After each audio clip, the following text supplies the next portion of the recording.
Hello student, स्वागत है आप सभी का आपके प्यारे से यूट्यूब चैनल गौरव मिश्रा पे। बच्चों, मोशन इन स्ट्रेट लाइन हम लोग पढ़ रहे हैं क्लास 11th के लिए, और मोशन इन स्ट्रेट लाइन में आज हम लोग बात करेंगे यूनिफॉर्मली एक्सेलरेटेड मोशन के बारे में। ठीक है, यूनिफॉर्मली एक्सेलरेटेड मोशन की हेल्प से आपको 9th क्लास में 3 इक्वेशन पढ़ाई गई थी जिनको बोलते हैं इक्वेशन ऑफ मोशन। अच्छा, इक्वेशन ऑफ मोशन आपको याद आ रहा है क्या होती थी बच्चों? जरा बात कर लेते हैं इक्वेशन ऑफ मोशन। ठीक है, तो बच्चों इक्वेशन ऑफ मोशन 3 होती थी, याद कीजिए।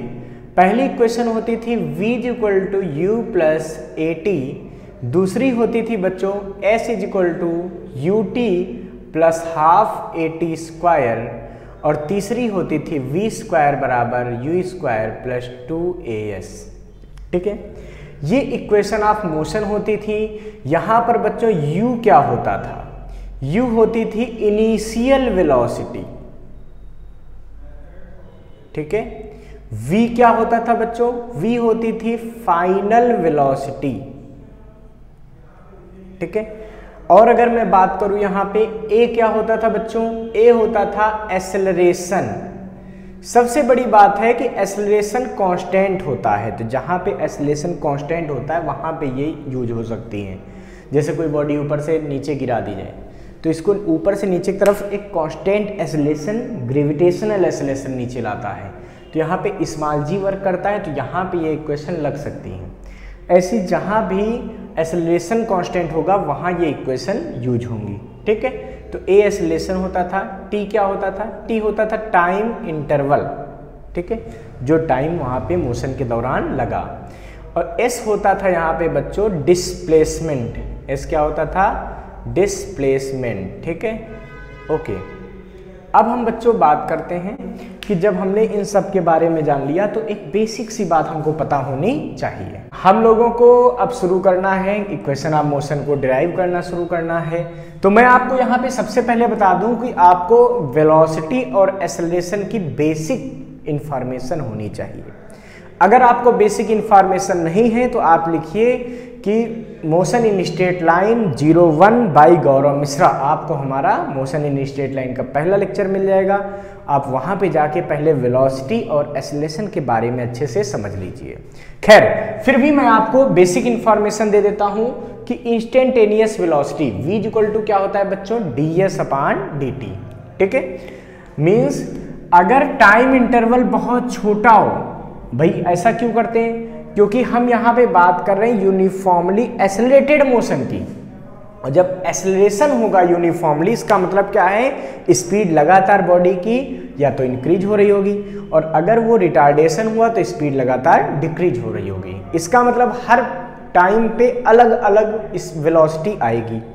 इसी वजह से हम लोग इंस्टेंटेनियस वेलोसिटी की बात करते हैं, किसी पर्टिकुलर टाइम पे वेलोसिटी की बात करते हैं, for very small time interval measure करते हैं। तो बच्चों इस तरीके से v = ds/dt, जहां v क्या है? Instantaneous velocity.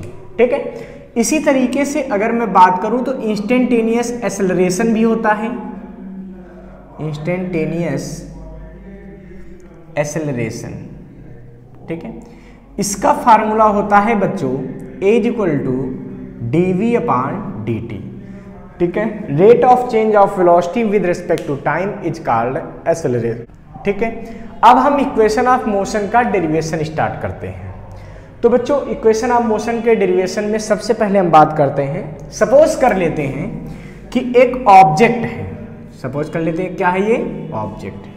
ठीक है, जो किसी पोजीशन पे है। मान लीजिए इसकी इनिशियल जो वैल्यू है, मान लीजिए ऑब्जर्वर यहीं पे कहीं बैठा होता, ये ऑब्जर्वर था, तो उसका यहाँ से जो डिस्प्लेसमेंट है, ठीक है, ऑब्जर्वर ही पास में बैठा हुआ है, मतलब ये s = 0 पर है, यानी कि पहले ऑब्जर्वर से इसका डिस्प्लेसमेंट क्या है? 0 है। अब ऑब्जर्वर ने टाइम सपोज करो देखना शुरू किया, इसका मतलब क्या हुआ? जैसे स्टॉप वॉच को ऑन कर दिया, तो स्टॉप वॉच ऑन करते तो क्या होता है? पहले 0 लिखा होता है ना टाइम। इसका मतलब इनिशियल में टाइम t = क्या है? 0 है, और उस समय इस बॉडी की इनिशियल वेलोसिटी u है। अब ये बॉडी बच्चों ए एक्सेलरेशन से आगे बढ़ती है। कैसे आगे बढ़ती है? ए एक्सेलरेशन से, मतलब इसकी स्पीड लगातार क्या होती? बढ़ती जाती, बढ़ती जाती, बढ़ती जाती। ठीक है, हम मान लेते हैं कि आफ्टर टाइम टी, टाइम कितना हो गया बच्चों? टी हो गया। ठीक है, पहले वाला टाइम क्या था? इनिशियल जो टाइम था वो कितना था? वो था 0।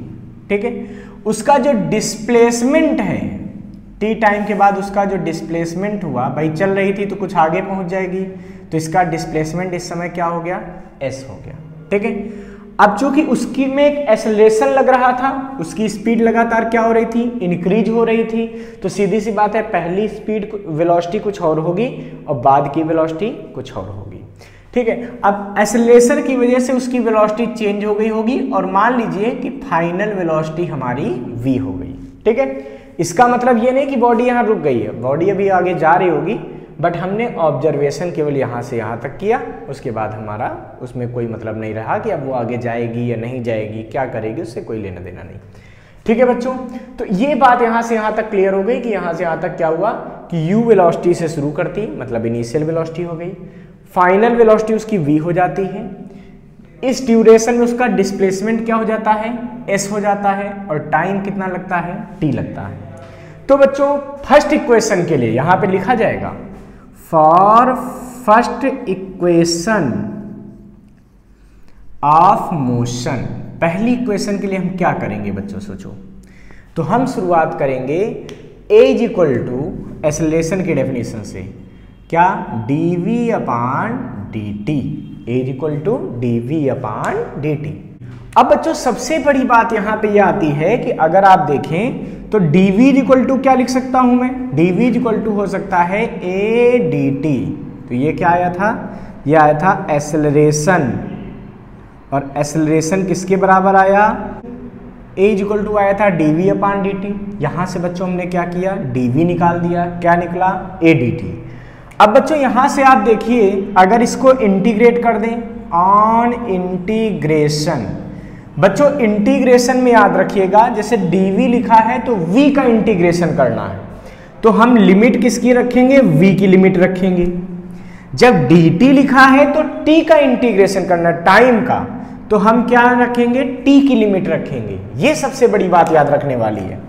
इसका मतलब जब यहाँ इंटीग्रेशन होगा तो ये आएगा dv, कहां से कहां तक? u से v, क्योंकि वेलोसिटी कहां से कहां तक चेंज हुई? u से v is equal to a dt, और टाइम कहां से कहां तक चेंज हुआ?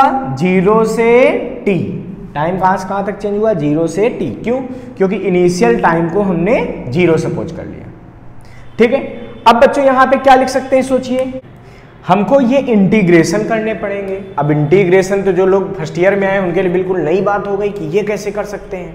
तो देखिए, इंटीग्रेशन का एक तरीका होता है, मैं आपको समझाता हूं कि अगर x की पावर n है, अगर क्या है? x की पावर n, और इसका आपको इंटीग्रेशन करना है। इंटीग्रेशन क्या होता है?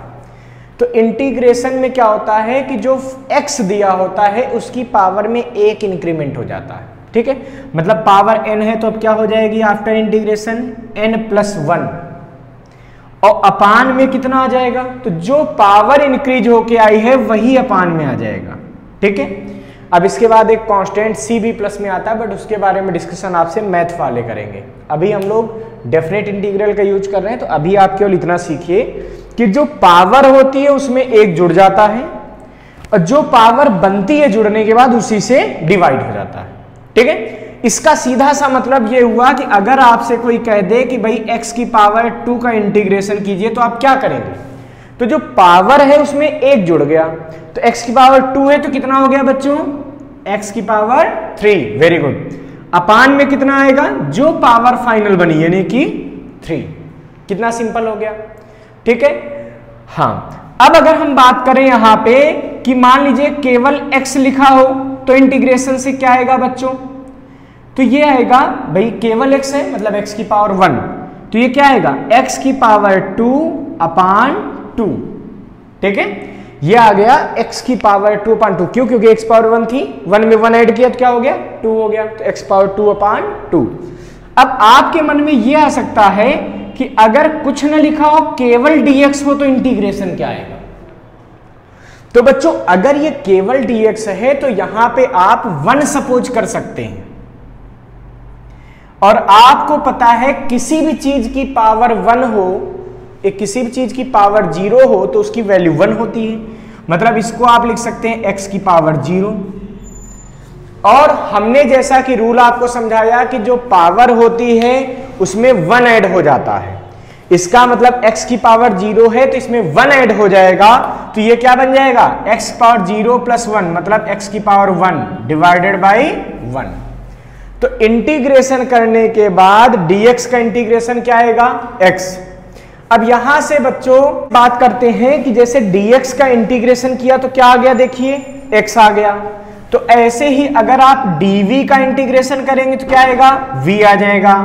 dt का इंटीग्रेशन करेंगे तो क्या आएगा? t आ जाएगा। dx का इंटीग्रेशन करेंगे तो क्या आएगा? x आ जाएगा। ds का करेंगे तो s आ जाएगा। तो इस तरीके से आप इंटीग्रेशन को आसानी से कर सकते हैं। वही सिचुएशन यहां पे आ गई, इंटीग्रेशन ऑफ dv। तो यहां से क्या पता चला कि dv का इंटीग्रेशन क्या होगा? v होगा। इसका मतलब जब हम इंटीग्रेशन करेंगे तो हमें यहां पे वैल्यू क्या मिलेगी? जरा देखिए बच्चों, यहां पे वैल्यू मिलेगी हमें v, dv का इंटीग्रेशन v, ठीक है। आ गई तुम्हारे पास u से v, ठीक है, इज इक्वल टू इधर क्या है बच्चों? a dt है तो a और dt का इंटीग्रेशन t, कहां से कहां तक? 0 से t, ठीक है। अब देखिए अपर लिमिट माइनस लोअर लिमिट, तो ये यहां पे क्या बन जाएगा बच्चों? ये बन जाएगा अपर limit v minus lower limit u। ये तरीका होता है कि जो ऊपर वाली वैल्यू पहले v की जगह वो रख दो, मतलब जिसका इंटीग्रेशन किया, जो नीचे वाली वैल्यू है वो माइनस में जाएगी। ऐसे यहां पे बच्चों करोगे तो अपर लिमिट यानी कि t माइनस लोअर लिमिट यानी कि 0, तो यहां से बनेगा v is equal to u plus a t. This is the first equation of motion. ये क्या डिराइव हो गई बच्चों? ये फर्स्ट इक्वेशन ऑफ मोशन हमारी डिराइव हो गई। इसको आप नोट कर लीजिए बच्चों फटाफट। तो बच्चों first equation of motion note कर लिया आपने। अब चलिए बात करते हैं सेकंड इक्वेशन ऑफ मोशन का डेरिवेशन कैसे कर सकते हैं। तो बच्चों सेकंड इक्वेशन ऑफ मोशन होती क्या है? s is equal to u t plus half a t square. तो आपको s में रिलेशन चाहिए, डिस्प्लेसमेंट में रिलेशन चाहिए। तो सेकंड इक्वेशन ऑफ मोशन के लिए हम लोग करेंगे v is equal to d s upon d t. यहां से बात करूं तो d s is equal to क्या आ जाएगा बच्चों? v d t. D s is equal to किसके आ गया? v d t. अब दोनों तरफ अगर मैं इंटीग्रेशन कर दूं तो क्या आएगा बच्चों? यहां पे लिखेंगे ऑन इंटीग्रेशन, ठीक है। जब इंटीग्रेशन करेंगे तो क्या हो जाएगा बच्चों? सोचिए, ये हो जाएगा इधर ds is equal to v dt। मैंने कहा था इंटीग्रेशन में लिमिट कैसे रखते हैं, तो मैंने कहा जैसे ds है तो ये डिस्प्लेसमेंट के रेस्पेक्ट में, s के रेस्पेक्ट में इंटीग्रेट हो रहा है, तो हम लिमिट s की रखेंगे। तो s की शुरुआती वैल्यू क्या थी?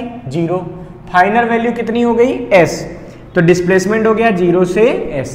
यहां पे किसकी लिमिट लिखी जाएगी? तो देखिए यहां पे क्या है? dt। तो हमको किसकी लिमिट लिखनी है? t की। तो t की इनिशियल वैल्यू हमने क्या मानी थी? स्टॉप वॉच हमने ऑन किया था, मतलब 0। फाइनल वैल्यू कितनी हो गई? t। तो इसकी t की लिमिट हो जाएगी 0 से t। अब जैसा कि मैंने अभी बताया आपको कि dv का इंटीग्रेशन v हो जाता है, ds का s हो जाएगा उसी तरीके से। यानी कि इधर तो आपको इंटीग्रेशन होता सीधा सीधा दिख रहा है, dx का इंटीग्रेशन s कितना आया? 0 से s is equal to v dt। बच्चों फर्स्ट इक्वेशन ऑफ मोशन आप डिराइव कर चुके हैं, तो आप पहले यहाँ पे v की वैल्यू पुट कर देंगे, ठीक है। तो क्या आएगा? यहां से देखिए v की वैल्यू पुट करेंगे तो u plus a T, v की वैल्यू पुट कर दिया u प्लस ए टी, 0 से t dt। अब हम क्या करेंगे? इस टर्म्स को ब्रेक कर देंगे, तो इसको हम क्या लिख सकते हैं? s 0 से s। तो देखो अपर लिमिट माइनस लोअर लिमिट, तो ये हो गया s माइनस 0। यहां पे क्या बचा? देखो 0 से t u dt प्लस 0 से t a t dt, ठीक है। अब देखिए बच्चों, इसको हम क्या कर सकते हैं, s माइनस 0 क्या आ जाएगा, s u dt। तो u तो कांस्टेंट है, इनिशियल वेलोसिटी है, फिक्स वैल्यू होगी। dt का इंटीग्रेशन, तो अभी मैंने बताया कि dx का इंटीग्रेशन क्या होता है, x, तो dt का इंटीग्रेशन क्या होगा, t। इसका मतलब यहां से आएगा t, कहां से कहां तक, 0 से t plus a t। t का इंटीग्रेशन क्या आएगा, तो देखिए मैंने बताया था कि जब कोई पावर होती है तो उसमें क्या करते हैं, 1 ऐड करते हैं और उसी ऐड की हुई पावर जो आती है उसी से डिवाइड कर देते हैं। मतलब जैसे हमने आपको समझाया कि x का इंटीग्रेशन क्या होगा, तो x पावर 1 है, जब इंटीग्रेशन करेंगे तो क्या होगा, x पावर में a 1 ऐड कर देंगे तो क्या आ जाएगा, x पावर 2/2। इसी तरीके से यहां पे बात करो तो देखो हमको किसका इंटीग्रेशन करना है, t का। t की पावर क्या है, 1, तो पावर में इंटीग्रेशन के बाद क्या होता है, 1 ऐड हो जाता है। इसका मतलब यहां पे आ जाएगा t की पावर 1 था पहले से, तो क्या हो जाएगा, 2, 1 ऐड हो गया पावर में, और जो ऐड होने के बाद आया उसी से डिवाइड, कहां से कहां तक, तो 0 से t। इसको बच्चों हम क्या लिख सकते हैं, सोचिए, इसको हम लिख सकते हैं s equal to u t minus 0 plus half a, यहां पे upper limit minus lower limit, तो t स्क्वायर माइनस 0 का स्क्वायर। अब 0 का स्क्वायर करो चाहे क्यूब करो, 0 ही आना है। इसका मतलब फाइनल आंसर आ जाएगा s is equal to u t plus half a t square. This is the second equation of motion. इस मेथड से, कैलकुलस मेथड से हम लोगों ने सेकेंड इक्वेशन ऑफ मोशन को भी डिराइव कर लिया। ठीक है बच्चों, तो अब यहां पे लिखेंगे थर्ड इक्वेशन ऑफ मोशन। इसका मतलब अब बच्चों हम किसका डेरिवेशन करने जा रहे हैं, v square equal to u square plus 2as। इसको कैसे कर सकते हैं, तो बच्चों इस इक्वेशन की शुरुआत होती है एक्सेलरेशन की डेफिनेशन के साथ। वी नो दैट, हम जानते हैं, क्या जानते हैं, acceleration is equal to dv upon dt। Acceleration जो a होता है किसके बराबर होता है, dv upon dt। Rate of change of velocity with respect to time is called acceleration. It means acceleration a is equal to, मैं क्या लिख सकता हूं, देखो dv अपॉन dt लिखा हुआ है। हम क्या करते हैं यहां पे बच्चों, ds से मल्टीप्लाई कर देते हैं और ds से डिवाइड कर देते हैं, कोई फर्क नहीं पड़ेगा, जब चाहोगे ये कैंसिल हो सकते हैं। अब हम इन टर्म को इंटरचेंज कर देंगे, मतलब ds को पहले लिख देंगे, dv को बाद में। ये तो हम कर सकते हैं भाई, 3 into 4 लिखें चाहे 4 into 3 करें, आंसर 12 ही आना है। उसी तरीके से dv into ds लिखें चाहे ds into dv लिखें, तो इसको हम क्या लिख देंगे, देखो ds upon dt into dv upon ds। क्या किया, ds इधर ले आए, dv को उधर ले गए। अब देखिए बच्चों क्या हो रहा है यहाँ पे, ds upon dt, rate of change of displacement with respect to time is called instantaneous velocity. So a is equal to क्या आ गया, v dv अपॉन ds। ठीक है, अगर मैं क्रॉस मल्टीप्लाई क्या करूं तो क्या मिलेगा, a ds is equal to v dv। क्या मिला, a ds is equal to v dv। अब बच्चों हम क्या कर सकते हैं, सीधी सी बात है, इंटीग्रेशन कर लेंगे, क्योंकि कैलकुलस मेथड से हम लोग इक्वेशन ऑफ मोशन को डिराइव कर रहे हैं। तो यहां पे लिखेंगे ऑन इंटीग्रेशन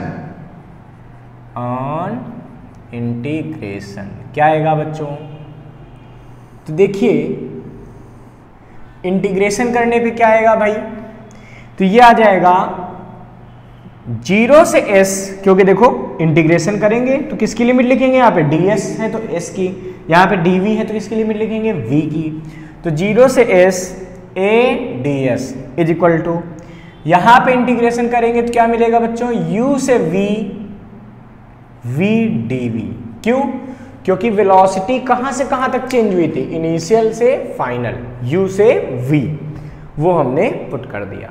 अब बच्चों सोचो इसको हम कैसे सॉल्व कर सकते हैं, तो देखो a तो बाहर आ जाएगा, ds का इंटीग्रेशन क्या आएगा, s। अभी हमने बताया था x का इंटीग्रेशन किस तरीके से x आता है, तो जब dx का इंटीग्रेशन x आया तो हमने क्या किया, dv का इंटीग्रेशन v आएगा, dt का इंटीग्रेशन t आएगा, तो ds का इंटीग्रेशन s आएगा। ठीक है, 0 से s is equal to v dv। तो v का इंटीग्रेशन क्या आएगा बच्चों, v स्क्वायर बाई 2। भाई वेलोसिटी का इंटीग्रेशन क्या हो जाएगा, तो v की पावर 1 था ना, हमने कहा इंटीग्रेशन में पावर ऐड हो जाती है। देखो पावर बेसिक रूल क्या था, जब इंटीग्रेशन करते हैं तो जो पावर होती है उसमें 1 ऐड हो जाता है। तो इसमें v की पावर 1 थी तो 1 ऐड होगा तो क्या हो जाएगा, 1 प्लस 1 यानी कि 2 हो जाएगा। तो v square upon 2, upper limit v और लोअर लिमिट u। तो ये बनेगा बच्चों s minus 0 is equal to upper limit minus lower limit, तो v square minus u square upon 2। Cross multiply कर देंगे तो क्या मिलेगा, 2as is equal to v square minus u square, या फिर हम इसको लिख सकते हैं v स्क्वायर बराबर u square plus 2as। So we can say that v square बराबर u स्क्वायर प्लस 2as। ठीक है, तो ये हमारा फाइनल आंसर आ गया। ये हो गई बच्चों third equation of motion, v square बराबर u स्क्वायर प्लस 2as। ठीक है बच्चों, तो हम लोगों ने पहली इक्वेशन का डेरिवेशन किया v is equal to u plus a t का, दूसरी इक्वेशन का s is equal to u t plus half a t square का, और तीसरी इक्वेशन का डेरिवेशन किया v स्क्वायर बराबर यू स्क्वायर प्लस 2as।